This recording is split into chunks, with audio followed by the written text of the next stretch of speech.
Good evening dear learners. आज class start करते हैं। आज ये हम लोगों की टाइम एंड टेंस की सेकंड प्रैक्टिस क्लास है। We had a practice class yesterday.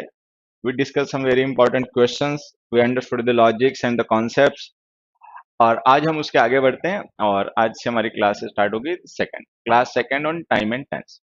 चलिए भाई, तो जो भी हमने कल डिस्कस किया था टाइम एंड टेंस के क्वेश्चंस, उनसे रिलेटेड अगर कुछ डाउट्स हो, मतलब anything that you want to ask, you can ask. तो सबसे पहले वही पूछ लीजिए, उसके बाद हम क्लास स्टार्ट करते हैं। Practice class on time and tense बच्चे ही है, ठीक है। नमस्ते बच्चों सबको, hi hello good evening. Sir I am new student here, you are welcome बेटा। Good evening everybody. I am all the way from Kathmandu Nepal. I have been learning English for a long, once I watched your video. I'm big fan of yours. Yours English content is word away from others. Thank you beta. Thank you thank you thank you thank you thank you. Sir रोज चलती है class? बेटा Roshan Kumar, class रोज होती है 9 to 10 PM, ठीक है। हाँ, watching from Jammu, भैया बहुत अच्छे, great. Okay, so I think you don't have got, मतलब you don't have anything to ask. कुछ पूछने के लिए तुम लोगों के पास है नहीं है। हाँ, तो चलिए ये फॉर्मेलिटीज हम कर लेते हैं, हाय हेलो की, गुड इवनिंग गुड आफ्टरनून, ये सब हो जाता है। अच्छा, राजस्थान से भी हैं, तो एक जम्मू कश्मीर से हैं, सर्दी में परेशान है, और एक मतलब राजस्थान से गर्मी में परेशान। आई एम न्यू स्टूडेंट। अच्छा, जो नए बच्चे हैं, जो नए स्टूडेंट्स हैं, उनका सबका वेलकम। वोकेबलरी कहाँ से प्रिपरेशन करें? बेटा चिंता मत करो, बस टच में रहो, ठीक है। We will take care of that problem of yours to.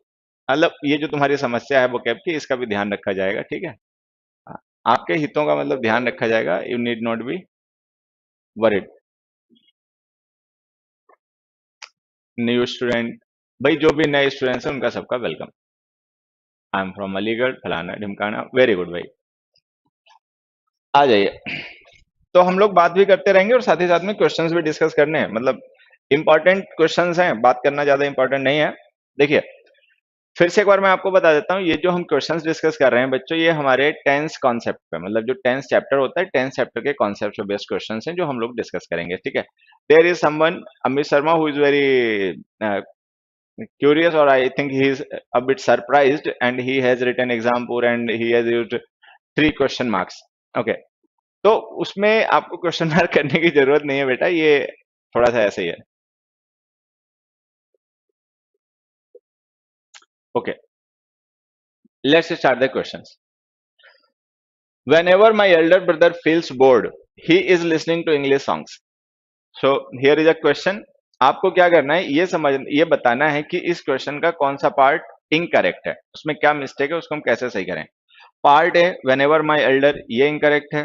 Brother feels bored he, ये सेकंड पार्ट इनकरेक्ट है। या is listening to English song से पार्ट सी इनकरेक्ट है। मतलब हमें ये पता लगाना है which part of this sentence has got some error, ठीक है।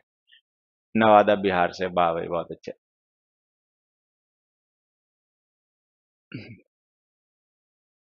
हम्म, ठीक है, बढ़िया। अब देखिए यहां पर आप समझना, अगर ये सेंटेंस हमारा केवल इतना हो, he is listening to English songs, तो ये सही हो जाएगा। He is listening he is listening to English songs, अगर हम केवल इतना लिखें तो सही हो जाएगा। इसके पीछे लॉजिक क्या है? हमने कल पढ़ा कि जो प्रेजेंट कॉन्टिन्यूअस, या मतलब कोई भी कॉन्टिन्यूअस या परफेक्ट टेंस होता है, तो कॉन्टिन्यूअस और परफेक्ट टेंस का यूज हम करते हैं उन इवेंट्स को एक्सप्रेस करने के लिए जो स्पेसिफिक है। स्पेसिफिक का मतलब एक सर्टेन एक्शन है, एक पर्टिकुलर एक्शन है जो एक पर्टिकुलर टाइम पे चल रहा है प्रोसेस में, तो उसके लिए हम यूज करते हैं indefinite tense, sorry continuous tense या परफेक्ट टेंस। अगर हम किसी एक स्पेसिफिक एक्शन की बात कर रहे हैं और वो स्पेसिफिक एक्शन वन टाइम है, वन टाइम इवेंट है, तो वन टाइम इवेंट जो होता है उसको हम या तो कॉन्टिन्यूअस टेंस में या परफेक्ट टेंस में लिखते हैं। वो वन टाइम इवेंट अगर इनकम्प्लीशन की स्टेट में तो हम कॉन्टिन्यूअस टेंस लिखते हैं, अगर कंप्लीशन की स्टेट में तो परफेक्ट टेंस लिखते हैं, ठीक है। लेकिन जब हम इस सेंटेंस को ऐसे पढ़ेंगे, when ever my elder brother feels board, वो जब भी बोर फील करता है, तो वेन एवर का मतलब, वेन एवर का मतलब हो गया फ्रिक्वेंट, फ्रिक्वेंट का मतलब जब कभी भी। तो इससे हमें ये आइडिया लग गया कि the sentence that we are talking about, जिस सेंटेंस के बारे में बात कर रहे हैं, उस सेंटेंस में लिखा गया एक्शन जो है वो सिंगल फ्रीक्वेंसी इवेंट नहीं है, मल्टीपल फ्रीक्वेंसी इवेंट है और एक फ्रीक्वेंट इवेंट है। जो इवेंट्स फ्रीक्वेंट होते हैं, रेगुलर होते हैं, उनको हम कॉन्टिन्यूअस या परफेक्ट टेंस में नहीं, उनको हम इंडेफिनिट टेंस में लिखते हैं। तो ये जो इज लिसनिंग लिखा है, इसकी जगह आपको लिखना पड़ेगा लिसन्स। तो इसको ऐसे लिखिए, whenever my elder brother feels bored he listens to English songs. हाँ, ओके। इसी बात को एक मैं दूसरे एग्जांपल से समझाता हूं, ऐसे समझना। सपोज हमने एक सेंटेंस लिखा, they are going to they are going to school. अगर हम ये स्टेटमेंट केवल इतना लिखें, they are going to school, तो ये सही होगा।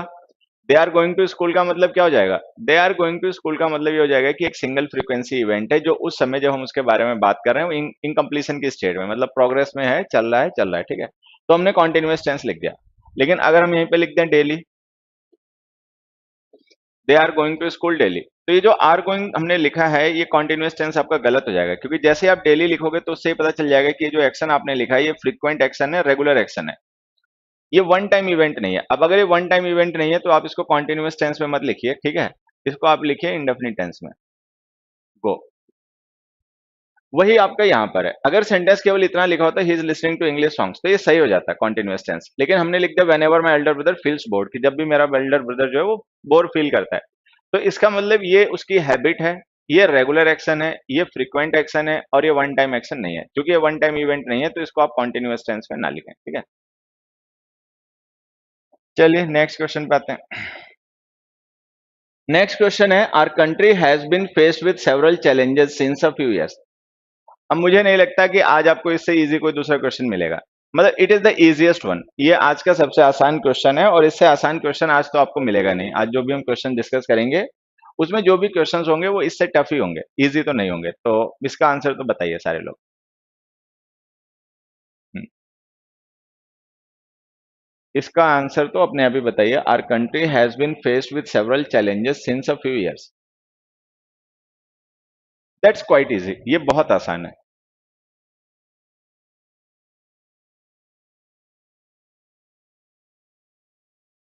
हम्म, बताइए बताइए, what is the answer? Great, बढ़िया। देखिए, हालांकि ये हम क्वेश्चंस जो डिस्कस कर रहे हैं ये हमारे टेंथ चैप्टर से बेस्ड हैं, ठीक है। लेकिन टेंस में कुछ कॉन्सेप्ट्स ऐसे भी होते हैं जो डायरेक्ट वर्ब की फॉर्म से रिलेटेड नहीं होते, बट वो टेंस से ही रिलेटेड होते हैं। जैसे कि मैं अगर आपको बताऊं, जब हम परफेक्ट या परफेक्ट कॉन्टिन्यूअस टेंस लिखते हैं तो हमें वहां पर फॉर और सिंस प्रिपोजिशन का यूज करना पड़ता है, ठीक है। फॉर का यूज हम तब करते हैं जब लिखा गया टाइम एक्सप्रेशन जो है वो ड्यूरेशन ऑफ टाइम हो। अगर लिखा गया time expression point of time हो तो उसके साथ में हमें सिंस लिखना पड़ता है। अब पॉइंट क्या होते हैं, ड्यूरेशन क्या होते हैं, ठीक है, मुझे लगता है ये आप लोग जानते होंगे, और नहीं जानते हैं तो मैं बता देता हूं, आप ध्यान रखेंगे। ड्यूरेशन वो टाइम एक्सप्रेशंस होते हैं जो हाउ लॉन्ग का रिप्लाई हो, हाउ लॉन्ग। पॉइंट्स वो टाइम एक्सप्रेशंस होते हैं जो व्हेन का रिप्लाई हो। जैसे हमने लिखा मैनी डेज, तो many days is the reply off how long, many days जो है वो हाउ लॉन्ग का रिप्लाई है, तो वो ड्यूरेशन है। अगर हम लिख दें मंडे, तो मंडे जो व्हेन का रिप्लाई है, तो वो पॉइंट हो गया, ठीक है। यही होता है ना, हमें ये ध्यान रखना है कि जब भी कभी हम परफेक्ट या परफेक्ट कॉन्टिन्यूअस टेंस में पॉइंट ऑफ टाइम को या ड्यूरेशन ऑफ टाइम को रेफर करने के लिए लिखते हैं, तो वहां पर होता क्या है कि अगर दिया गया टाइम एक्सप्रेशन ड्यूरेशन है तो आप फॉर प्रिपोजिशन यूज कीजिए, अगर दिया गया टाइम एक्सप्रेशन पॉइंट है तो आप सिंस प्रिपोजिशन यूज कीजिए। मुझे लगता है अब आंसर जान गए होगे तुम लोग। अब आंसर समझ में आ गया होगा ज्यादातर बच्चों को, जो अभी तक दिमाग नहीं लगा पाए हैं अब वो भी जान गए होंगे कि व्हाट इज द मिस्टेक, यहाँ पे मिस्टेक क्या है। होता क्या है कि हम प्रीऑक्युपाइड हो जाते हैं, हम एकदम से मतलब कि हमें पता है आज टेंस के प्रैक्टिस क्वेश्चंस करने हैं, तो हमारा पूरा फोकस जो है वो टेंस पर ही हो जाता है। मतलब हम वर्ब की फॉर्म चेंज करने में लगे रहते हैं कि कॉन्टिन्यूअस को परफेक्ट बना दें, परफेक्ट को इंडेफिनिट बना दें, इंडेफिनिट को परफेक्ट कॉन्टिन्यूअस बना दें, हम इसमें लग जाते हैं। बट ध्यान नहीं देते कि टेंस ऐसा नहीं केवल वर्ब की फॉर्म में, there are some other factors, कुछ और भी ऐसे फैक्टर्स हैं जो टेंस से रिलेटेड होते हैं, टेंस को अफेक्ट करते हैं, तो उनकी भी प्रैक्टिस हम टेंस चैप्टर के साथ ही कर लेते हैं, ये ध्यान रखना है। तो इस क्वेश्चन का आंसर बच्चों है, इस क्वेश्चन का आंसर है फॉर। इसका आंसर ये है, our country has been faced with several challenges for a few years. Our country has been faced with several challenges for a few years. Okay, for लिखा बच्चों ने, बढ़िया, बहुत अच्छा। अब मैं यहां पर एक दो क्वेश्चन आप लोगों के लिए और लिख देता हूं और उनके थ्रू अपने इस बात को क्लियर कर लें। सपोज मैंने एक सेंटेंस लिखा, he has been waiting dash 5 o'clock। दूसरा मैंने लिखा, he has been waiting dash 50 minutes।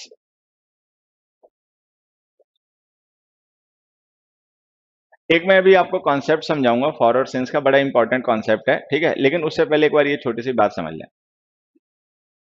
CHSL का सिलेबस रिवीजन करवा देंगे बेटा। ये जो हम कॉन्सेप्ट डिस्कस कर रहे हैं, ये जो हम क्वेश्चंस डिस्कस कर रहे हैं, ये आपके सारे एग्जाम्स में आपकी हेल्प करेंगे, ठीक है। और अगर आप सीएचएसएल के लिए तैयारी कर रहे हैं या किसी भी एग्जाम के लिए तैयारी कर रहे हैं और इंग्लिश के उसमें क्वेश्चंस आएंगे, तो ये सारे क्वेश्चंस उसी के लिए इंपॉर्टेंट है। आप इन्हीं को ध्यान से सीखें, समझें।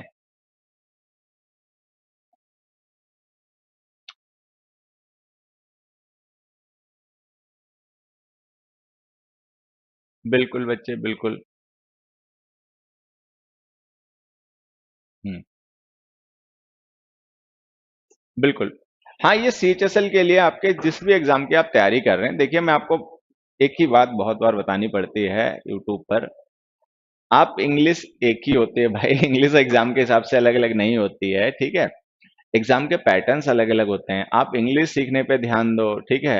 एग्जाम का पैटर्न जो रहेगा उसकी प्रैक्टिस करवा रहे हैं, ठीक है, ये प्रैक्टिस चल रही है, इसी टाइप के क्वेश्चंस आते हैं टेंस पे बेस्ड जो आते हैं, इनको समझिए, ठीक है। ऐसा नहीं कहीं पे लिखा हुआ है कि ये जो क्वेश्चन मैं आपको बता रहा हूँ ये क्वेश्चन एमटीएस में नहीं आएगा, सीएचएसएल में नहीं आएगा, सीपीओ में नहीं आएगा, बस सीजिल में ही आएगा, ठीक है। इसका कॉपीराइट नहीं हो गया क्वेश्चन का, बात समझो, ठीक है। खैर, अब हमने लिखा he has been waiting dash 5 o'clock and he has been waiting dash 50 minutes। तो जो 50 minutes है ना बच्चे, ये ड्यूरेशन है। हाउ लॉन्ग का रिप्लाई है ना, हाउ लॉन्ग 50 minutes, तो ये ड्यूरेशन है। इसके साथ आप लिखते हैं फॉर 5 o'clock जो हमने लिखा, that is a point in time, वो टाइम का एक पॉइंट है, व्हेन का रिप्लाई, ठीक है। तो अब ये व्हेन का रिप्लाई है तो ये पॉइंट हो गया, इसके साथ में लिख दीजिए सिंस।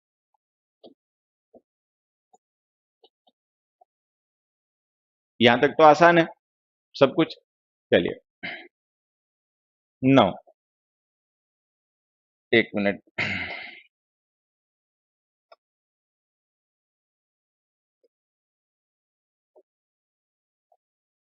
अब मैं दो क्वेश्चंस लिखता हूं और इनके आप लोग ना आंसर बताएं। एक क्वेश्चन ये है, they have been here dash last year. दूसरा, they have been here dash the last year. Can you fill in this blanks? क्या इन ब्लैंक्स को फिल कर सकते हो? एक बार देखिए तो बच्चों। I have written two questions here, they have been here dash last year, they have been here dash the last year. Has been के बाद वर्ब की थर्ड फॉर्म कैसे आया? बेटा पैसिव बनाओगे तो थर्ड फॉर्म ही आएगी। अगर पैसिव कितने भोले भाले हो, हैं? कितने भोले भाले हो तुम लोग, हैं? क्या पढ़ते लिखते रहते हो? अगर मान लीजिए मैंने एक वर्ब लिखी हैज बीन, एक मिनट बच्चे, अगर मैं यहां पर एक वर्ब लिखूं हैज बॉट, मान लीजिए मैंने लिखा ए हैज बॉट बी, तो ये एक्टिव फॉर्म की वर्ब है हैज बॉट। अब इसको पैसिव बनाओगे तो ऐसे नहीं लिखोगे B has been bought by A, B has been bought by A. तो जब किसी वर्ब को पैसिव बनाओगे, प्रेजेंट परफेक्ट टेंस की या किसी परफेक्ट टेंस की वर्ब का पैसिव बनाओगे, तो बीन के साथ ही तो थर्ड फॉर्म लिखोगे बेटा।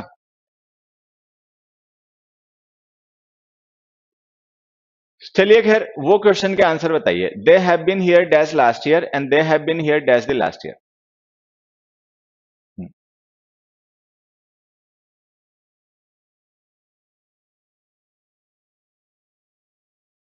Very good.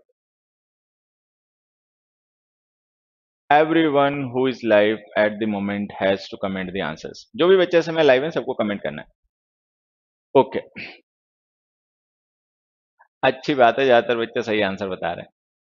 अच्छी बात यह है कि ज्यादातर बच्चे जो हैं वो आंसर सही कमेंट कर रहे हैं, मतलब उनके आंसर सही हैं। ठीक है, चलिए बाकी मैं समझा देता हूँ।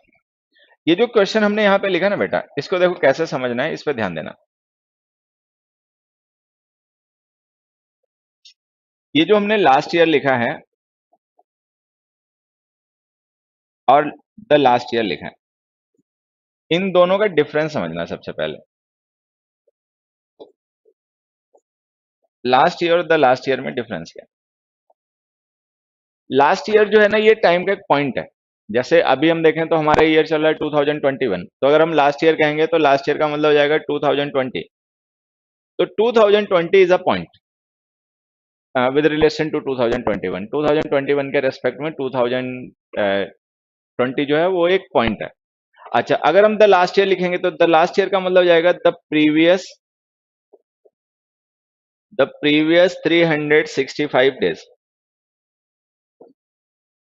ठीक है, अब अपने आप समझ गए होगे द प्रीवियस 365 डेज का मतलब क्या हो जाएगा। ठीक है, लास्ट ईयर का मतलब क्या हो जाएगा वो भी देखो मैं आपको समझा, एक मिनट में इस तरीके से लिखता हूं बच्चों। हमने लास्ट ईयर लिखा ना, तो इसका मतलब हो गया द प्रीवियस ईयर।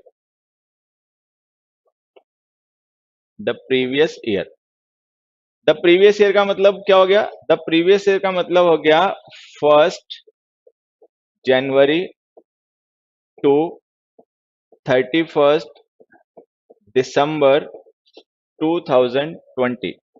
ये हो गया हमारा लास्ट ईयर। हालांकि इसको ऐसे मत देखो, लास्ट ईयर का मतलब सिंपली आप मान के चलिए कि लास्ट ईयर का मतलब हो गया 2020। 2020 हो गया लास्ट ईयर का मतलब हो गया 2020। ठीक है, अच्छा, और द लास्ट ईयर का मतलब हो गया द प्रीवियस 365 डेज। तो जब हम द आर्टिकल लिख देते हैं ना बच्चे, तो ये ड्यूरेशन बन जाता है, और नहीं लिखते हैं तो ये पॉइंट होता है। अब यहाँ पर जो हम लास्ट ईयर और द लास्ट ईयर का डिफरेंस समझ रहे हैं, यही सेम डिफरेंस होता है लास्ट मंथ और द लास्ट मंथ में। अगर हम लास्ट मंथ कहेंगे तो लास्ट मंथ का मतलब हो जाएगा फरवरी। ठीक है, अगर हम द लास्ट मंथ कहेंगे तो द लास्ट मंथ का मतलब होगा last 30 days. Okay, last week का और द लास्ट वीक का भी यही डिफरेंस होता है। वही डिफरेंस आपका हो जाता है लास्ट डे का और लास्ट डे का। वही डिफरेंस आपका हो जाता है नेक्स्ट मंथ और द नेक्स्ट मंथ का। द नेक्स्ट मंथ का मतलब है नेक्स्ट 30 डेज, और नेक्स्ट मंथ का मतलब हो जाएगा अप्रैल, द होल ऑफ अप्रैल। ठीक है, नेक्स्ट ईयर का मतलब हो जाएगा 2021, और द नेक्स्ट ईयर का मतलब हो जाएगा द नेक्स्ट 365 डेज। तो ये जो द आर्टिकल होता है ना, इट मेक्स इट ड्यूरेशन, ये ध्यान रखना, द मेक्स इट ड्यूरेशन। ये जो द लास्ट ईयर लिखा है इसके साथ आप लिखें फॉर, और लास्ट ईयर के साथ लिखें सिंस। ठीक है, so they have been here since last year. Since last year का मतलब सिंस 2020। अच्छा, और अगर हम ये लिखेंगे they have been here for the last 2 year, तो फॉर द लास्ट ईयर का मतलब हो जाएगा फॉर द प्रीवियस 365 डेज, कि वो पिछले 365 दिनों से यही। चलिए नेक्स्ट क्वेश्चन पे वापस हम अपने वापस आते हैं। तो ये जो हमारे क्वेश्चन है बच्चे, our country has been faced with several challenges since a few years, तो इसमें आपको लिखना पड़ेगा फॉर अ फ्यू इयर्स। क्योंकि फॉर अ फ्यू इयर्स जो है ना वो पॉइंट नहीं है, वो ड्यूरेशन ऑफ टाइम है। ड्यूरेशन ऑफ टाइम होने की वजह से उसके साथ में आप फॉर प्रिपरेशन का यूज करें। नेक्स्ट क्वेश्चन देखिए। नेक्स्ट क्वेश्चन है the water level of the river rises at an alarming speed this days. ये सेंटेंस पढ़िए और पता कीजिए which part of this sentence is incorrect. The water level of part A ये गलत है, या the river rises at an alarming ये गलत है, या स्पीड दिस डेज ये गलत है। Which of these 3 parts is incorrect. मैं आपको थोड़ा सा हेल्प कर देता हूं, ये बता देता हूं कि नो एरर नहीं है।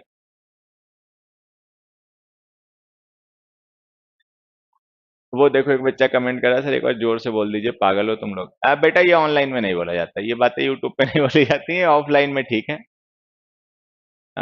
ऑफलाइन क्लास में अपना कुछ भी बोल दो बच्चों से, बच्चे खींच के पढ़ते हैं। ऑनलाइन वगैरह में नहीं ऐसे। मान लो हम किसी का मतलब ये है कि ऑनलाइन में हम ज्यादा किसी बच्चों को खुश नहीं कर पाते, मोटिवेशन की बातें नहीं बता पाते, और मतलब वो काम नहीं कर पाते, तो फिर उसको डिमोटिवेट भी ना करें, कुछ ऐसा भी ना करें माइंड कर जाए। ऑनलाइन के बच्चे बड़े सेंटिमेंटल होते हैं भाई। अच्छा मैंने राइजिंग बोल दिया क्या? तेरी तो, ये बड़ा ध्यान रखना पड़ता है पढ़ाते समय। लिखना गलत है, बोलना भी गलत है, कहीं सही बोल दिया हो जाएगा काम। हम्म।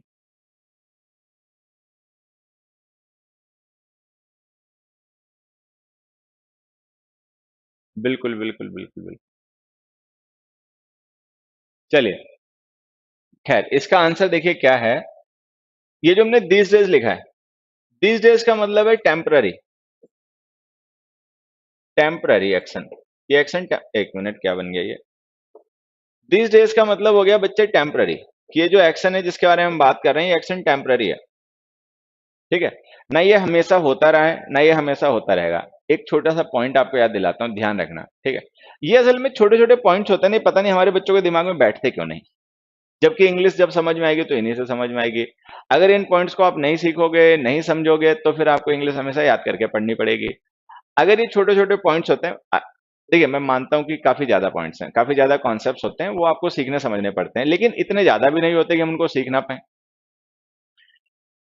जब भी हम इंडेफिनिट टेंस लिखते हैं प्रेजेंट का, तो प्रेजेंट इंडेफिनिट टेंस हमेशा किन एक्शंस को रेफर करता है ये समझना।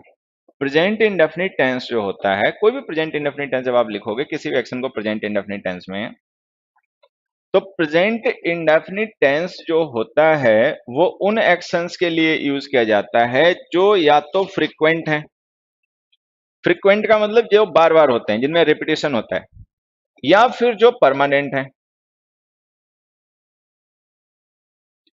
परमानेंट का मतलब वो होते ही रहते हैं, वो कभी बंद ही नहीं होते हैं। तो जब भी हम इंडेफिनिट टेंस लिखते हैं प्रेजेंट का, तो प्रेजेंट इंडेफिनिट टेंस हमेशा उन्हीं एक्शंस को रेफर करता है जो या तो फ्रीक्वेंट है, रेगुलर होते हैं, या फिर जो परमानेंट है। अब यहां पर देखो हमने प्रेजेंट इंडेफिनिट टेंस लिख रखा है इसके लिए, राइज के लिए। अब दिस डेज लिखा है, तो दिस डेज से अपने आप ही समझ जाओ कि एक्शन परमानेंट तो है नहीं, ये एक्शन आजकल इफेक्टिव है। मतलब दिस डेज का मतलब फॉर द डेज बीइंग, मतलब जिन दिनों की बात हो रही है उन दिनों में एक्शन इफेक्टिव है। तो इसका मतलब ना तो ये हमेशा से इफेक्टिव रहा होगा, और ना ही हमेशा इफेक्टिव रहेगा। अगर हम किसी ऐसे एक्शन की बात करें जो ना हमेशा इफेक्टिव था, ना हमेशा इफेक्टिव रहेगा, बस एक पर्टिकुलर ड्यूरेशन के लिए, एक पर्टिकुलर पॉइंट के लिए इफेक्टिव है, ठीक है, तो ऐसे एक्शंस टेम्पररी होते हैं। और टेम्पररी एक्शंस जो होते हैं उनको कॉन्टिन्यूअस टेंस में लिखा जाता है। तो यहां पर कॉन्टिन्यूअस टेंस बनाने के लिए हमें लिखना पड़ेगा इज राइजिंग। हमें इसको लिखना पड़ेगा is rising, the water level of the river is rising at an alarming speed. कि जो वाटर लेवल है रिवर का वो बहुत ही खतरे की मतलब स्पीड से बढ़ रहा है। अलार्मिंग का मतलब is dangerous, you need to worry about that. If something is alarming then you need to worry about that. मतलब अगर कुछ अलार्मिंग है तो वो ऐसा है जिसकी आपको चिंता करनी पड़ेगी, क्योंकि वो खतरे की घंटी है। दे हार्डली कम लेट, रॉन्ग है, और ही इज हार्डली लेट ये सही है। एक्सप्लेन कर दो सर प्लीज। इधर उधर की बात है। ये आज ऑफलाइन क्लास में पढ़ाया गया कॉन्सेप्ट है, वो देखो यहाँ पे यूट्यूब पे पूछने लग गया। हद हो गई भाई, तुम लोगों की हद हो गई। ऑफलाइन की बातें बच्चे ऑफलाइन में पूछा करो। ये हो गया question 10th। Some students of this class did not hand in their homework to the teacher yet। Question ये भी इजी है, क्वेश्चन ये भी इजी है। हम्म, जैसे हमने लिखा some students of this class did not hand in their homework to the teacher yet. अब देखो यहां पर समझना मेरी बात। सबसे पहले तो ये हैंड इन एक फ्रेजल वर्ब है, इसका मतलब समझ लीजिए। टू हैंड इन, ये एक फ्रेजल वर्ब है, इसका मतलब समझ लीजिए। इसका मतलब होता है to submit for appraisal, to submit for appraisal. जैसे मान लीजिए कोई होमवर्क है, कोई प्रोजेक्ट है, कोई एक्सपेरिमेंट है, उसको सबमिट करना अप्रेजल के लिए। अप्रेजल का मतलब इवेल्युएशन, जिससे कि उसका मूल्यांकन हो पाए, उसका इवेल्युएशन हो पाए कि वो सही है गलत है, ठीक है। ये हैंड इन का मतलब होता है। अब जैसे हमने इस एग्जांपल में लिखा some students of this class did not hand in their homework to the teacher yet, ठीक है। अब सेंटेंस पे फोकस करना, जो मैं सेंटेंस के बारे में समझाऊंगा उसको समझने की कोशिश करना। ये मीनिंग मैं चाहता था आप याद रखो, तो इसलिए बता दिया। अब आते हैं काम की बात पे। यहां पर जो हमने वर्ब यूज की डिड नॉट हैंड इन, इसने पास्ट इंडेफिनिट टेंस बना दिया। ठीक है। उसके बाद में जो टाइम है जिसके बारे में हम बात कर रहे हैं वो टाइम येट है। एक मिनट बच्चों, टाइम जो हमने यहाँ पर लिखा है वो टाइम है yet.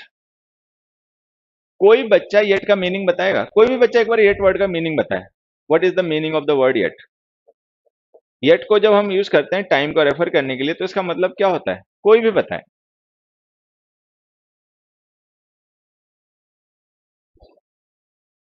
What is the meaning of the word yet? Yet word का मीनिंग क्या है? हाँ हाँ, येट वर्ड का मीनिंग बता बेटा। Shakeel Rahman, hello. The meaning of the word yet? अभी तक नहीं, बढ़िया, बहुत अच्छे। खैर, जो भी तुम्हें हिंदी में पता है, लेकिन अगली बार अगर कभी पूछें तो ये बताना। हिंदी मीनिंग मत पढ़ा करो बेटा, कोई फायदा नहीं होता। इंग्लिश पढ़ने का कोई फायदा नहीं होता, पेपर वाले दिन तुक्का ही मारना पड़ता है अगर तुम हिंदी मीनिंग से इंग्लिश पढ़ोगे तो, ठीक है। बाकी समझ अपनी अपनी, सोच अपनी अपनी, जिसको जो अच्छा लगे अपना करो, ठीक है। बट मैं तो यही कहूंगा कि हिंदी वगैरह मत पढ़ा करो। हिंदी हिंदी से इंग्लिश कभी किसी को क्लियर होती नहीं है, बेमतलब का टाइम वेस्ट जाता है हमारा। इंग्लिश को इंग्लिश में सीखोगे तो फायदा होगा। येट का मतलब होता है टिल नाउ। टिल नाउ का मतलब up to the moment of speaking, जिस मोमेंट हम बात कर रहे हैं उस मोमेंट तक। तो अगर हम टिल नाउ कह रहे हैं तो इसका मतलब कोई एक्शन प्रेजेंट टाइम तक इफेक्टिव है। तो अगर कोई एक्शन प्रेजेंट टाइम तक इफेक्टिव है तो स्टार्ट कहां हुआ होगा? पास्ट में। तो जब भी हम टिल नाउ लिखते हैं या येट लिखते हैं तो वो जिस टाइम को रेफर कर रहा होता है ना, वो टाइम हमेशा होता है past plus present. Past plus present. जब भी हम टिल नाउ लिखते हैं तो टिल नाउ के साथ में जो एक्शन लिखा होता है उस एक्शन का टाइम होता है पास्ट प्लस प्रेजेंट, ठीक है। क्योंकि टिल नाउ का मतलब यही होता है कि from past till now, past से लेके जिस समय हम बात कर रहे हैं उस समय तक, ये टिल नाउ का मतलब होता है। तो जब भी हम येट लिखते हैं या टिल नाउ लिखते हैं या सो फार लिखते हैं, सो फार का मतलब भी यही होता है, येट, ठीक है। तो सो फार है, येट है, टिल नाउ है, हम ये जब भी यूज करते हैं तो ये हमेशा पास्ट प्लस प्रेजेंट इस टाइम को रेफर करते हैं, मतलब इनका टाइम होता है पास्ट प्लस प्रेजेंट। तो शायद हम कल ये बार बार पढ़ रहे थे कि अगर किसी एक्शन का टाइम पास्ट प्लस प्रेजेंट हो तो उसे हमें प्रेजेंट परफेक्ट टेंस में लिखना चाहिए। तो इसको आप लिखिए हैज नॉट। हैज नॉट क्या हैव नॉट, क्योंकि स्टूडेंट यहाँ पे प्लूरल है ना। तो इसको लिखिए have not handed in. Some students have not handed in their homework. कैसे पता चला कि हैव नॉट लिखना पड़ेगा? इस येट से। येट लिखा तो येट का मतलब टिल नाउ हो गया, टिल नाउ का मतलब पास्ट प्लस प्रेजेंट हो गया। अगर किसी एक्शन का टाइम पास्ट प्लस प्रेजेंट हो तो उस एक्शन का टेंस प्रेजेंट परफेक्ट होता है। प्रेजेंट परफेक्ट बनाओगे तो हैव के साथ थर्ड फॉर्म लिखनी पड़ेगी। तो डिड नॉट हैंड का हो गया हैव नॉट हैंडेड इन, ठीक है। चलिए नेक्स्ट क्वेश्चन देखो। नेक्स्ट क्वेश्चन है, our children are usually watching comedy serials on TV. ये तो बहुत आसान है, मतलब मुझे लगता है कि आज की क्लास का सबसे आसान क्वेश्चन बच्चे यही है। टिल प्रेपोजिशन होती है डेडलाइन की, बिल्कुल सही बेटा, हाँ ये तुम बिल्कुल सही लाइन पे जा रहे हो कि till is a preposition of deadline. Next question का आंसर बताएं बच्चों। Our children are usually watching comedy serials on TV.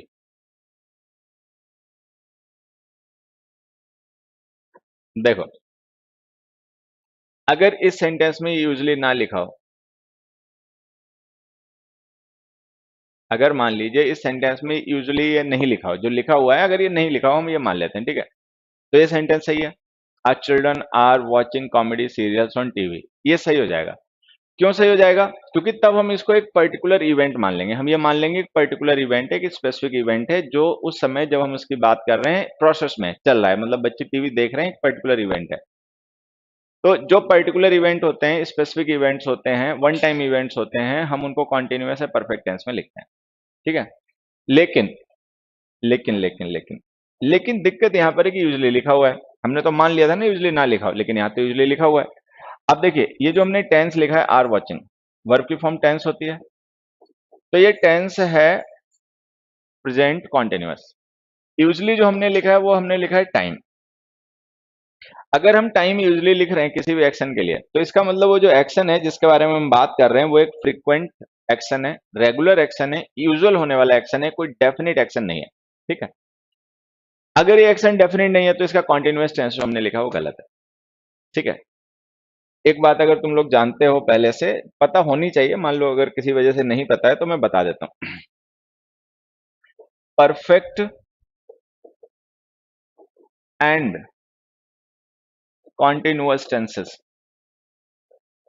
Perfect and continuous tenses जो होते हैं ये होते हैं डेफिनिट।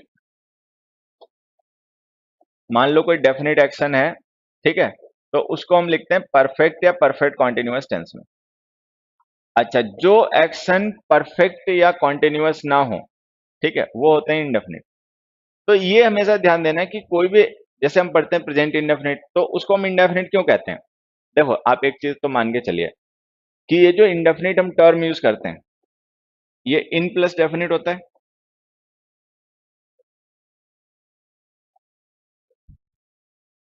ये तो मानना ही पड़ेगा ना कि भाई इंडेफिनिट वर्ड जो होता है ये इन प्लस डेफिनिट होता है। ठीक है, तो इसमें बेसिक वर्ड क्या हुआ? बेसिक वर्ड तो डेफिनिट हुआ, इंडेफिनिट तो बेसिक वर्ड हुआ नहीं, क्योंकि बेसिक वर्ड इसमें जो है बच्चे वो है डेफिनिट। और इन जो हमारी मतलब प्रीफिक्स है, ये इन प्रीफिक्स जो होता है एंटोनिम्स बनाने के लिए यूज किया जाता है। तो अगर हमने इनडेफिनिट लिख दिया तो इसका मतलब है something which is not definite, कुछ ऐसा जो डेफिनिट नहीं है, यही मतलब हुआ। जो बेसिक स्टेट होती है एक्शन की वो होती है डेफिनिट। डेफिनिट से फिर इंडेफिनिट बनता है, इंडेफिनिट से डेफिनिट नहीं बनता, ये ध्यान देना, क्योंकि ओरिजिनल फॉर्म जो है या जो बेसिक फॉर्म है वो इंडेफिनिट नहीं है, वो डेफिनिट है। जैसे कि मैं आपको एक दूसरे एग्जांपल से समझाऊं, पैसिव पढ़ते हैं आप लोग, एक्टिव पैसिव तो पढ़ते होंगे ना, कि एक्टिव को पैसिव चेंज करना, पैसिव को एक्टिव चेंज करना, ये तो सब सीखते हैं, सारे पढ़ते हैं। अब उसमें होता क्या है कि जो एक्टिव होती है वो डिफॉल्ट वॉइस होती है किसी भी वर्ब की, किसी भी वर्ब की डिफॉल्ट वॉइस जो होती है वो एक्टिव होती है। होता क्या है कि कोई भी सेंटेंस जो एक्टिव है उसका पैसिव बनेगा या नहीं बनेगा, ठीक है, that depends on certain factors. वो कुछ फैक्टर्स पे डिपेंड करता है। मतलब ऐसा नहीं है कि कोई भी वर्ब जो एक्टिव है, एक्टिव वॉइस की है, तो उसको आप पैसिव बनाओगे तो उसका बन ही जाएगा। ठीक है, हर एक एक्टिव वर्ब का पैसिव नहीं बनता। लेकिन अगर कोई वर्ब पैसिव है और हम उसका एक्टिव बनाएंगे तो वो लगभग हर बार उसका बन ही जाएगा। मतलब अगर कोई वर्ब एक्टिव है उसका पैसिव बनेगा या नहीं बनेगा, that depends on certain factors, वो डिपेंड करता है कुछ फैक्टर्स पे। ठीक है, मतलब सर्टेन नहीं होता है कि कोई भी वर्ब एक्टिव है तो उसका आप पैसिव बना ही लोगे। लेकिन हाँ, ये लगभग सर्टेन है कि अगर कोई भी वर्ब पैसिव है तो आप फिर उसका एक्टिव बना लोगे।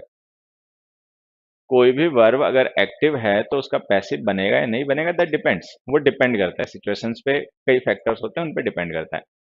लेकिन अगर कोई वर्ब पैसिव है तो उसका एक्टिव बन ही जाना है। ऐसा क्यों होता है, अब ये समझना। ऐसा इसलिए होता है क्योंकि जो एक्टिव वॉइस है वो डिफॉल्ट वॉइस है। मतलब कोई भी वर्ब जो होती है वो डिफॉल्ट वॉइस में एक्टिव ही होती है, पैसिव उसको ट्रांसफॉर्म करके बनाया जाता है। मतलब पैसिव हम उसको ट्रांसफॉर्म करके बना लेते हैं।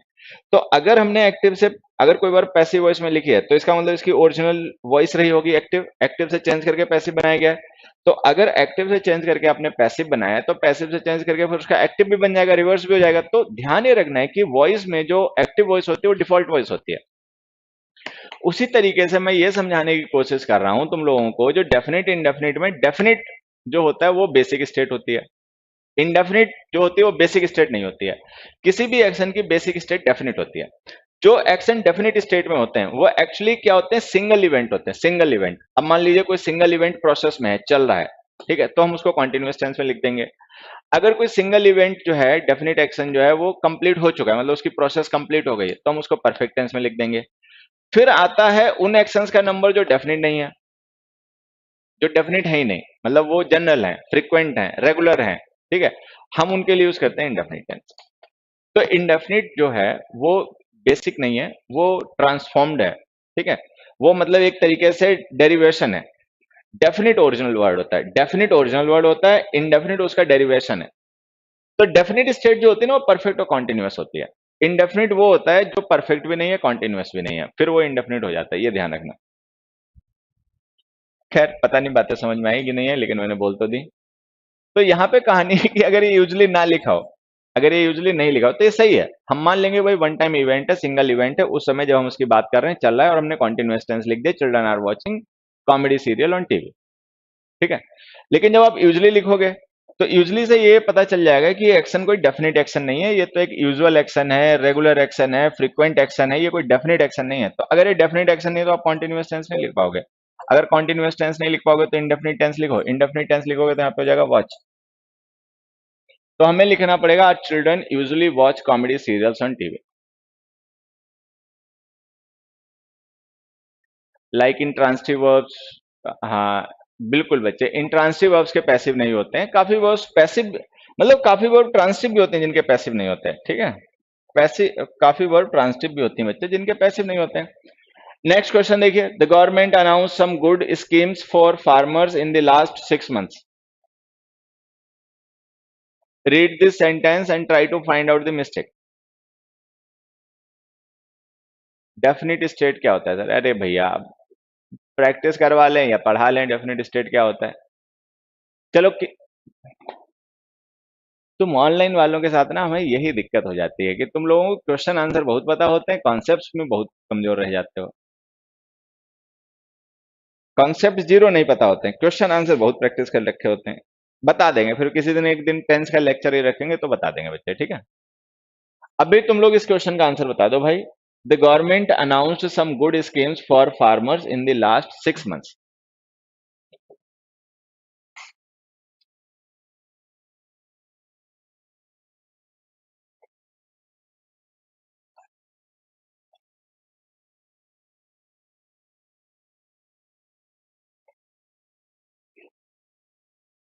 बढ़िया, बहुत अच्छे। Most of students have commented the correct answer. बहुत से बच्चों ने मतलब ज्यादातर बच्चे जैसे हैज अनाउंस्ड, ठीक है। और मतलब पता नहीं एक दूसरे को देखकर ये हैज अनाउंस लिख रहे हैं, इनको सबको समझ में आ गया इसलिए हैज अनाउंस लिख रहे हैं। लेकिन खैर वट एवर द रीजन भी, जो भी वजह हो, सही लिख रहे हैं। मतलब बात ये कि आंसर सही लिख रहे हो, कुल मिला के ये बात अच्छी है। हम्म, हम समझना चाहते हैं। अरे भाई तुम समझना चाहते हो और हम समझाना चाहते हैं तो फिर प्रॉब्लम कहाँ है? ठीक है, तुम इंग्लिश को समझना चाहते हो, ठीक है, मैं इंग्लिश को समझाना चाहता हूँ, ठीक है, अब प्रॉब्लम कहाँ है? अब तो कहीं प्रॉब्लम ही नहीं है, मैं समझा रहा हूं तुम समझो। प्रॉब्लम यहां पर है कि तुम कुछ ऐसा समझना चाहते हो जो उस समय मैं नहीं समझा रहा। आएगा बेटा, आएगा, नंबर आएगा, उसका भी आएगा। धीरज रखिए, सुनने की क्षमता रखिए, सुनने की क्षमता रखिए, आएगा नंबर, आएगा, सबका नंबर आएगा।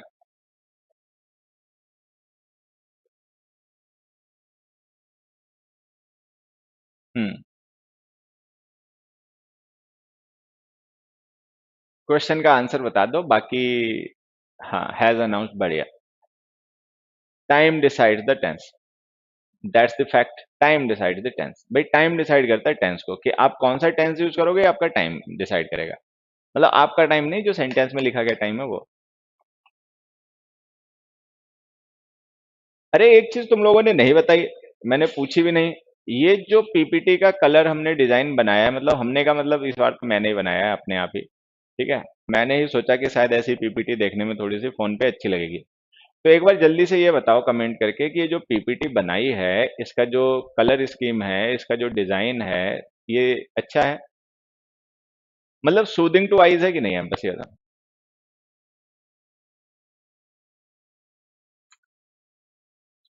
सर बोर्ड चेंज कीजिए सर प्लीज। अबे बोर्ड क्यों चेंज करवा रहा भाई?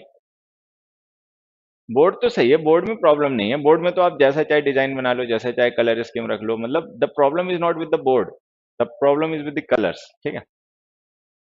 नो, एक कह रहा बेस्ट है, एक कह रहा नो। सुपर, बेस्ट, ठीक है, ज्यादा अच्छी नहीं लग रही। अब ज्यादा अच्छी तो कहाँ से आएगी, हम कोई डिजाइनर थोड़ी हैं। ओके, आ जाओ, बात समझ में आ गई। देखिए, मैंने एक सेंटेंस लिखा, एक छोटा सा सेंटेंस लिख देता हूँ यहाँ साइड में। दे रिसीव्ड, एक मिनट बच्चों, they received many complaints, they received many complaints in the last 2 years, ये सेंटेंस है। हमें ये पता करना है कि भाई ये सेंटेंस जो हमने लिख दिया है ये सही है या गलत है। They received many complaints in the last 2 years, तो हम हमें क्या करना पड़ेगा पता करने के लिए कि सही है गलत है। एक तो हमें देखना पड़ेगा टेंस हमने कौन सा लिखा, पास्ट इंडेफिनिट। दूसरा हमें लिखना पड़ेगा कि टाइम कौन सा है जिसके बारे में हम बात कर रहे हैं, इन द लास्ट 2 years। तो हमें ये समझना है कि ये जो हमने टाइम लिखा इन द लास्ट 2 years, ग्रीन की जगह पर व्हाइट और व्हाइट की जगह पर ग्रीन होनी चाहिए। ये देखो एक नया आइडिया मिला है, अब इसको लिख लेते हैं, एक काम करते हैं। चलो अभी पेन नहीं है, अभी याद रख लेंगे।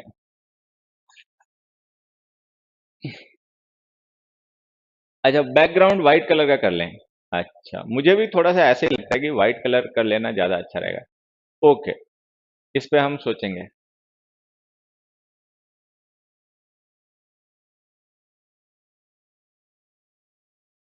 दे मिस करें हैं सर, टाइम के according present perfect, very good, बहुत अच्छा। अब देखिए ये जो हमने लिखा है देर, एक मिनट, ये तो द रह गया, वही बच्चा कह रहा है कि दे मिस हो गया। देखिए, they received many complaint in the last 2 years। अगर हम इन द लास्ट 2 years कह रहे हैं तो तुम लोगों को बस कमेंट करके ये बताना है कि इन द लास्ट 2 years का मतलब क्या समझते हो, प्रेजेंट, पास्ट, फ्यूचर। अगर कोई कहे इन द लास्ट 2 years, तो इन द लास्ट 2 years का मतलब तुम क्या टाइम मानोगे, प्रेजेंट मानोगे, पास्ट मानोगे या फ्यूचर मानोगे। जय हिंद भैया, जय हिंद। आप जल्दी से बता दो, इन द लास्ट 2 years को तुम क्या मानोगे, प्रेजेंट, पास्ट या फ्यूचर।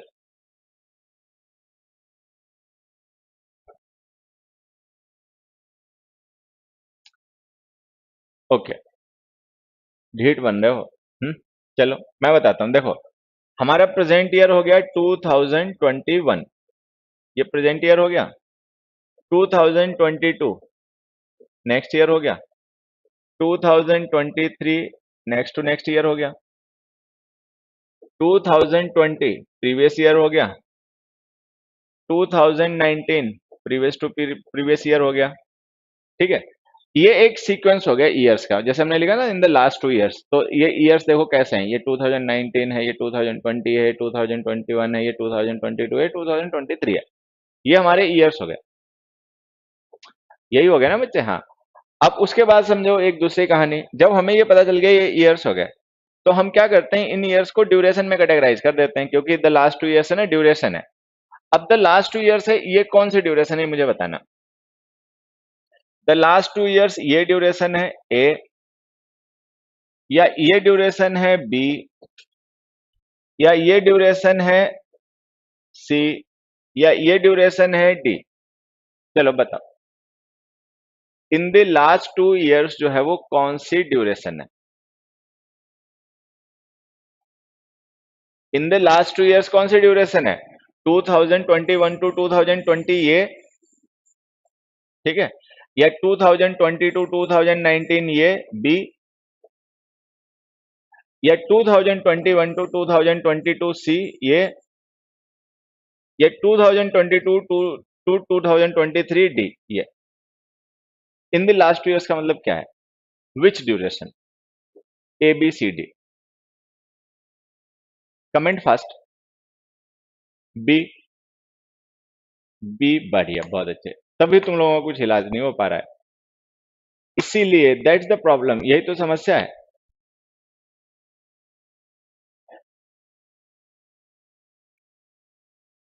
वो देखो, हाँ, ये देखो एक है, एक कैंडिडेट है अपने राकेश वडवल या वडवाल, ये जो भी मतलब आपका नाम है, ये इनका आंसर सही है। बाकी बच्चों का तो कुछ इलाज करना पड़ेगा मुझे लगता है। बेटा ये जो हमने लिखा है ना इन द लास्ट 2 years, ये ड्यूरेशन होगी ये वाली 2021 टू 2020। जब भी हम लास्ट कहते हैं तो लास्ट का मतलब प्रीवियस, तो अगर हम इन द लास्ट 2 years कह रहे हैं तो इसका मतलब हम यहां से बैक जा रहे हैं। एक मिनट, थोड़ा सा गड़बड़ कर ली हमने इसमें। हाँ, ये हो जाएगी इन द लास्ट 2 years, एक प्रेजेंट ईयर हो जाएगा और एक इसके पहले का ईयर हो जाएगा, ये 2 साल है, इन द लास्ट 2 years का आ जाएगा। तो जब हम इन द लास्ट 2 years लिखेंगे ना बच्चे, तो ये टाइम होगा past plus present, past plus present ए होगा, इसमें पास्ट भी होगा और प्रेजेंट भी होगा। अभी हमने पढ़ा कि अगर हमारा टाइम पास्ट प्लस प्रेजेंट हो तो टेंस हमें प्रेजेंट परफेक्ट लिखना पड़ता है। ये जो हमने रिसीव्ड लिखा है पास्ट इंडेफिनिट है, तो इसकी जगह लिखो हैज रिसीव्ड। हैज क्या, have received. They have received. ठीक है।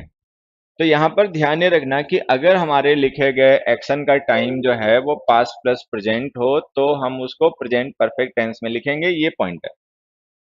अब जैसे हमने यहाँ पर लिखा इन द लास्ट 6 मंथ्स, तो इन द लास्ट 6 मंथ्स जो है ना, तो इसका मतलब क्या हो गया, इसका मतलब ये हो गया कि जो हमारा प्रेजेंट मंथ है मार्च, ठीक है, हम इससे बैक गए एक मंथ फरवरी, फिर उससे बैक गए जनवरी, फिर उससे बैक गए दिसंबर, फिर उससे बैक गए नवंबर। ठीक है। और अभी उससे भी थोड़ा बैक जाना पड़ेगा, अक्टूबर। तो अगर हम इन द लास्ट 6 मंथ्स कह रहे हैं तो इन द लास्ट 6 मंथ्स का मतलब समझना, इन द लास्ट 6 मंथ्स में एक मंथ ये हो गया, एक मंथ ये हो गया, 2 मंथ हो गए, एक ये हो गया, 3 हो गए, एक ये हो गया, 4 हो गए, नहीं 6 हो गया एक्चुअली, ये एक हो गया, ये दो हो गए, ये तीन हो गया, ये चार हो गया, ये पांच हो गया, ये छह हो गया। तो अगर हम इन द लास्ट 6 मंथ्स कहेंगे तो इन द लास्ट 6 मंथ का मतलब जाएगा जो हमारा प्रेजेंट मंथ है उससे बैक 6 मंथ्स। तो अगर हम प्रेजेंट मंथ से बैक जाएंगे 6 मंथ्स तो उसमें हमारा प्रेजेंट मंथ जो है वो भी इंक्लूडेड होगा और उससे पहले के जो भी मंथ है वो इंक्लूडेड होंगे। तो इन द लास्ट 6 मंथ्स का मतलब हो जाएगा कि आपका जो टाइम है वो पास्ट प्लस प्रेजेंट हो गया। अगर किसी एक्शन का टाइम पास्ट प्लस प्रेजेंट हो तो उस एक्शन को हमेशा प्रेजेंट परफेक्ट टेंस में लिखा करो। तो इसको लिखो the government has announced some good schemes for farmers in the last 6 months. The government has announced, ठीक है, the government has announced some good schemes for the farmers in the last 6 month. ठीक है। खैर, अब एक तो ये बात तुम्हें समझ में आ गई। एक छोटा सा क्वेश्चन मैं और लिखता हूँ, जो बच्चे अभी तक कंफ्यूज हैं उनको भी कंफ्यूजन से बाहर निकालते हैं थोड़ा सा। ठीक है, क्योंकि वो भी नहीं तो कंफ्यूजन में रह जाएंगे और रात भर सो नहीं पाएंगे। तो उनके लिए भी मैं एक क्वेश्चन लिख देता हूँ, देखो समझना। He has visited them last year. He has visited them last year.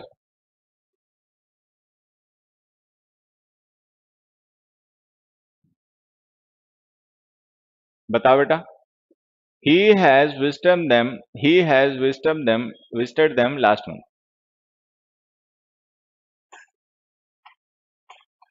भाई बहुत अच्छे रहो विशाल बेटा।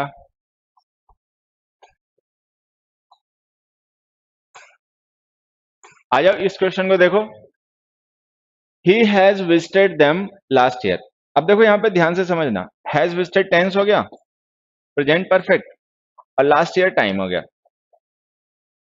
अब अगर हम लास्ट ईयर लिख रहे हैं तो लास्ट ईयर लिखकर हम किस टाइम को रेफर कर रहे होंगे, 2021 इसे, 2020 इसे, मतलब 2021 ए इसे रेफर कर रहे हैं लास्ट ईयर कह के, या 2020 बी इसे कह रहे हैं लास्ट ईयर लिखकर, या 2021 टू 2020 सी, इस ड्यूरेशन को हम कह रहे हैं लास्ट ईयर। मतलब लास्ट ईयर कहने का मतलब आप क्या मानोगे, लास्ट ईयर का मतलब 2021 मानोगे, लास्ट ईयर का मतलब 2020 मानोगे, या लास्ट ईयर का मतलब 2021 टू 2020 मानोगे।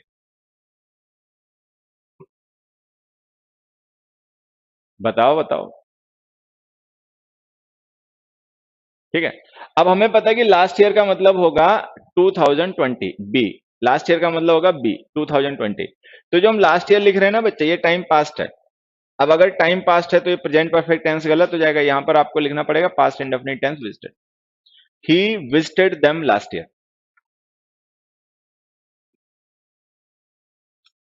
बिल्कुल सही बात, मतलब सही है, तुम लोग समझ गए हो, कुल मिला के अच्छी बात है।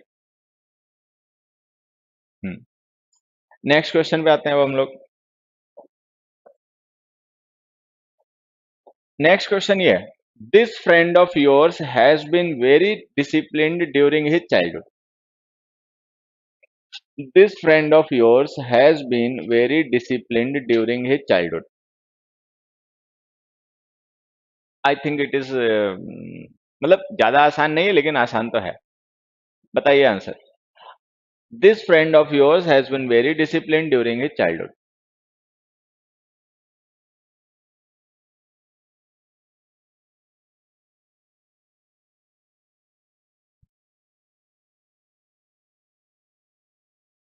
हम्म।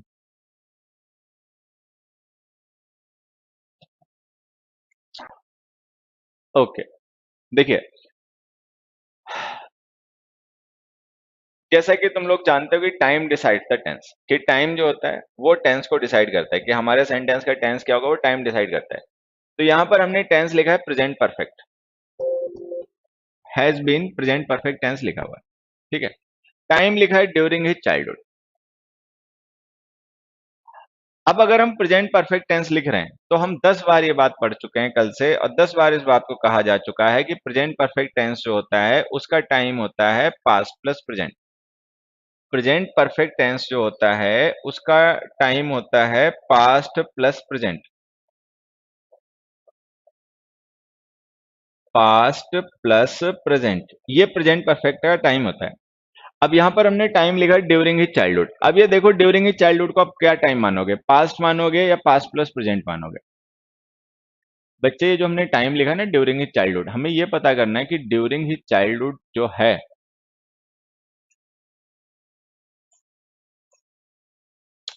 जब से आपसे, हाँ,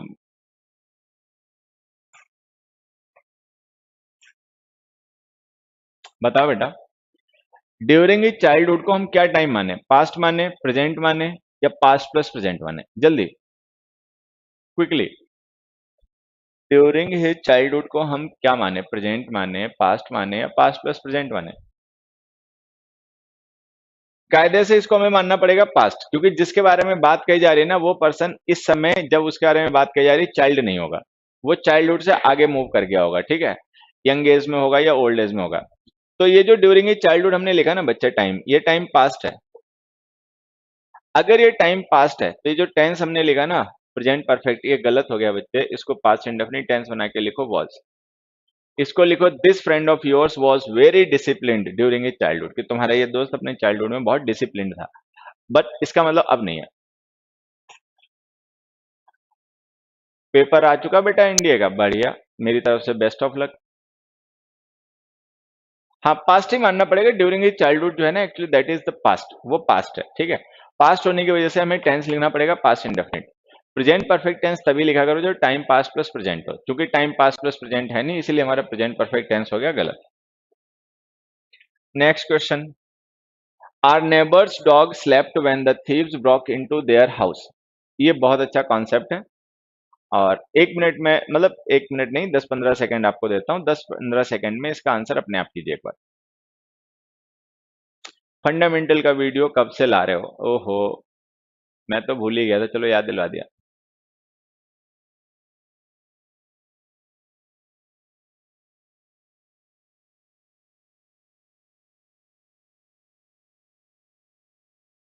कोई एक दिन देखो पूरा अपना आधार कार्ड का एड्रेस लिख दे, चलो कमेंट हटा भी दिया, सही क्या।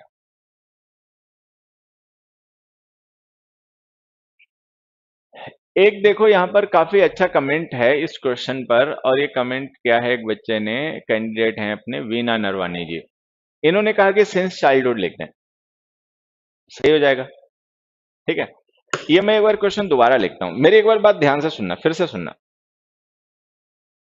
ये ऑनलाइन की प्रॉब्लम होती है, ऑफलाइन में नहीं होती। ऑफलाइन में बच्चे पढ़ते हैं, मतलब मैं यहाँ पे क्रिटिसाइज नहीं कर रहा हूँ, लेकिन होता है थोड़ा सा ऑनलाइन में, तो आप मान के चलिए कि कॉन्सेप्ट बच्चों के हल्के रह जाते हैं, अच्छे बच्चों के भी हल्के रह जाते हैं जो मेहनत करना चाहते हैं, पता नहीं क्या वजह होती है, जबकि टीचर पढ़ाते भी हैं समझाते भी हैं, लेकिन फिर भी पता नहीं उतना फर्क नहीं पड़ता।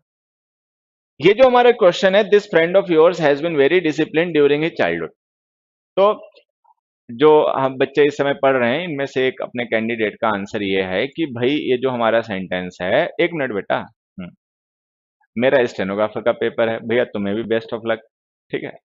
अब देखो इनका आंसर ये है कि हम ड्यूरिंग की जगह सिंस क्यों ना लिख दें। अब बात ये है कि अगर यहाँ पे सिंस लिखा हो तो सही हो जाएगा, because when point of time is mentioned you have to use perfect और perfect continuous tenses, you can't use an indefinite tense with point of time, ठीक है। तो अगर यहाँ पे ड्यूरिंग हिज चाइल्डहुड की जगह लिखा हो सिंस हिज चाइल्डहुड तो ये सही हो जाएगा। तो अब हमें समझना है कि अगर हम इस ड्यूरिंग हिज चाइल्डहुड टाइम को चेंज कर दें, ठीक है, और सिंस हिज चाइल्डहुड लिख दें तो सही हो जाएगा, या फिर हम इस हैज बीन टेंस को चेंज करके वॉज लिख दें तो भी सही हो जाएगा। So we have got 2 option, हमारे पास अब 2 ऑप्शन हैं इस सेंटेंस को करेक्ट करने के। एक ऑप्शन ये कि हैज बीन हटाइए वॉज लिखिए, सही हो जाएगा। दूसरा ऑप्शन है ड्यूरिंग चाइल्डहुड हटाइए, सिंस चाइल्डहुड लिखिए तो भी सही हो जाएगा। अब क्या करोगे, मतलब क्या करोगे, हैज बीन की जगह वॉज लिखोगे, ये वाला करेक्शन करोगे, या ड्यूरिंग की जगह सिंस लिखोगे, ये वाला करेक्शन करोगे, कौन सा करेक्शन करोगे ऐसे केस में?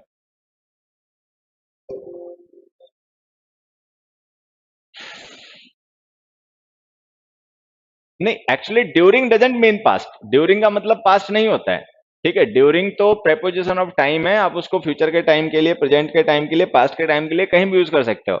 बात यह है कि जब हम किसी एक्शन का स्पेसिफिक टाइम मेंशन कर देते हैं, ठीक है, तो वो जो उस एक्शन का स्पेसिफिक टाइम हम मेंशन कर देते हैं वो उसका रिपोर्टिंग टाइम नहीं होता, वो रिपोर्टिंग से डिफरेंट टाइम होता है। तो अगर हम ड्यूरिंग हिज चाइल्डहुड लिख रहे हैं तो इसका मतलब ये बात चाइल्डहुड में नहीं कही जा रही है, ये बात चाइल्डहुड के बाद में रिपोर्ट की जा रही है। तो अगर हम बाद में रिपोर्ट कर रहे हैं चाइल्डहुड के तो चाइल्डहुड पास्ट हो जाएगा, तो इसलिए पास्ट इंडेफिनिट टेंस लिखना पड़ेगा। ड्यूरिंग का मतलब पास्ट नहीं होता है।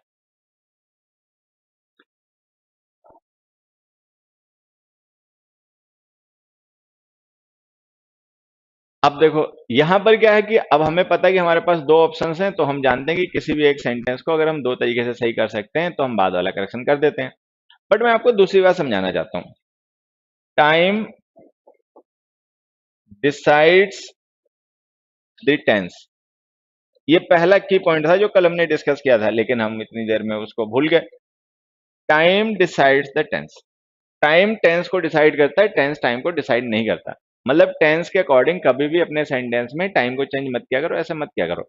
टाइम के अकॉर्डिंग टेंस यूज होता है, टेंस के अकॉर्डिंग टाइम नहीं यूज होता। तो जो बच्चे यहाँ पर ड्यूरिंग हिज चाइल्डहुड को सिंस हिज चाइल्डहुड लिखना चाहते हैं वो थोड़ा सा समझ लें बात को। टाइम के अकॉर्डिंग टेंसेस यूज होते हैं, टेंस के अकॉर्डिंग टाइम नहीं चेंज किए जाते। मैं एक दूसरे एग्जांपल से ये बात समझा देता हूँ। मान लो मैं यहाँ पे लिख दूं, मैं एक एग्जांपल लिख दूं, एक मिनट बच्चे, मान लीजिए मैं एक एग्जांपल लिख दूं यहाँ पर, ही ही met me, he met me next week,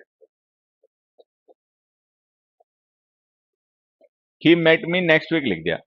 अब met हो गया टेंस, पास्ट इंडेफिनिट टेंस हो गया, नेक्स्ट वीक हो गया टाइम, ठीक है, टाइम फ्यूचर हो गया।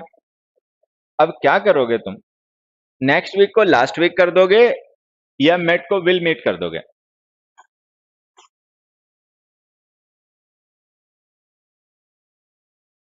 अब की बार पर पार करना है, अच्छा अब की बार पार करना है, क्या पार करना है भाई? सर जी एनडीए में इलेक्शन लेना पक्का, कुछ भी हो जाए, कुछ भी क्या हो जाएगा बेटा?